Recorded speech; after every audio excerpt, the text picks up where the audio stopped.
আসসালামু আলাইকুম রহমতুল্লাহি ওবরাকাতুহু। আজকে আলোচনা করব গীবত সম্পর্কে।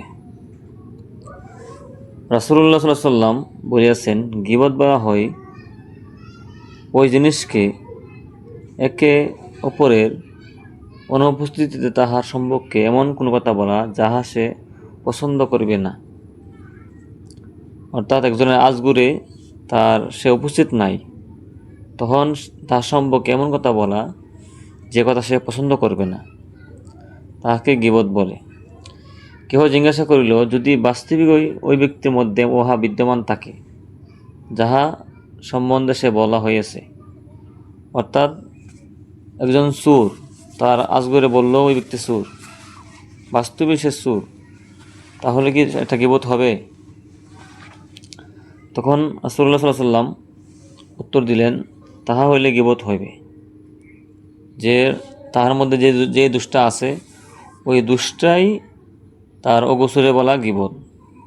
অন্যথায় তো ইহা অপবাদ হইবে, যাহা গীবত থেকে মারাত্মক। তাকে বলা হইবে তুহমত। ধরেন একটা ব্যক্তি খারাপ না, তাহাকে আপনি আজগুরি খারাপ বললেন, তার মধ্যে খারাপের কোনো দিক নাই, তাকে আপনি খারাপ বলেন, তাহলে এটা তুহমত মিথ্যা হবে, গীবত থেকেও মারাত্মক।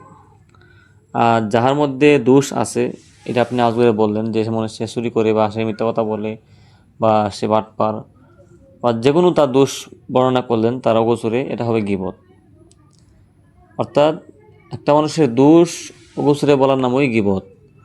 আর যদি তার মধ্যে ওই দোষ না থাকে, এটা অগোচরে বলা হলো তুহমত, মিথ্যা অপবাদ দেওয়া, এটা আরও মারাত্মক গুনাহ।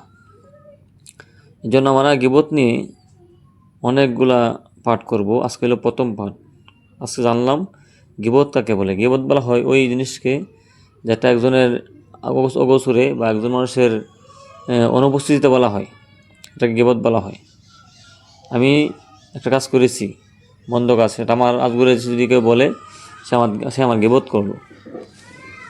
তো আমার আজকে প্রথম পর্বে এই গীবত নিয়ে আলোচনা করলাম, গীবতের সংজ্ঞাটা, গীবত কাকে বলে।